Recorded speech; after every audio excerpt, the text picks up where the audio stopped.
So if somebody tells me China has a bubble in this sector or that sector, yes, for sure, it's inevitable.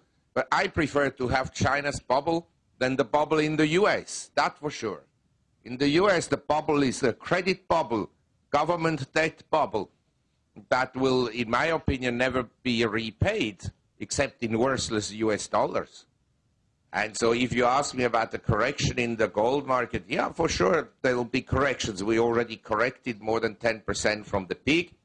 I think the correction could last somewhat longer. But when I look at Mr. Obama, and that Mr. Bernanke, and that Mr. Tim Geithner, and Larry Summers, the one thing I will never do in my life is to sell my gold. I believe all governments will eventually go bankrupt, except probably in emerging economies. They're in a better shape because they're a smaller part of the total economy, and the economies are not as leveraged as in the Western world. And most importantly, for instance, in the whole of Asia, the governments have not unfunded liabilities for health care like in the US and social security. If people retire in Asia when they're old, the children have to look after them. And therefore, I think that actually, I'm convinced the US government will go bankrupt, but not tomorrow. And before they go bankrupt, they'll print money, and then you get very high inflation rates.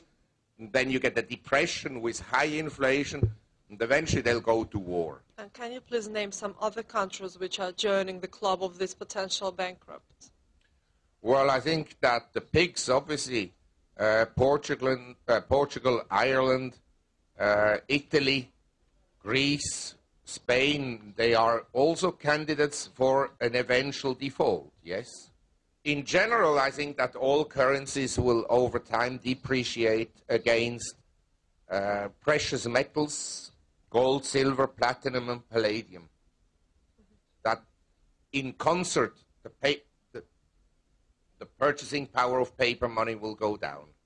But there will be some reserve currency anyway, and what it will be? Well, I mean, we may go back one day to a system that is more rigid in the sense that countries will be forced to adhere to a higher discipline, like under a gold standard.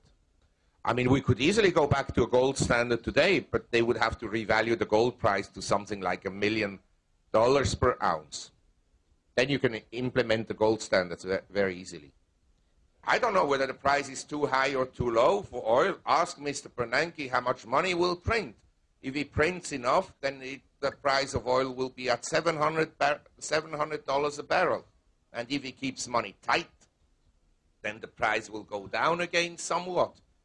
But I can assure you, since I'm involved in mining, to find a new barrel of oil, the marginal cost of production is essentially $70. So if the price drops much below $50, nobody will go and look for oil. Then compared to those other costs, oil prices are actually rather on the low side. It's much cheaper to buy a gallon of oil than a gallon of Coca-Cola or Perrier water. So I don't know what is too high. Is Coca-Cola too high, or the price of oil too high, or so? But my view is 10 years from now, I think that prices for oil could be much, much higher than now, as well as for other commodities. At what level? Well, again, depends on how much money you print. If you print a lot, then the sky is the limit. The reserves are going down, and in my opinion, one day this will lead to substantially higher oil prices. I also like to mention that the whole world is paying attention to people like Mr. Bernanke, what they have to say and so forth, and hardly anybody is paying attention to really, in my opinion, very dangerous geopolitical developments in the world, because it should be clear to anyone that neither China, nor India, nor Russia have any interest at all that the US succeeds in Afghanistan. That should be very clear. And so this war in Afghanistan will go on and on and on, and eventually it may very well escalate. And when war breaks out, then, I mean, the sky is usually the limit for commodity prices. Great. somewhat unusual note, so I think we should stop. Thank you very much.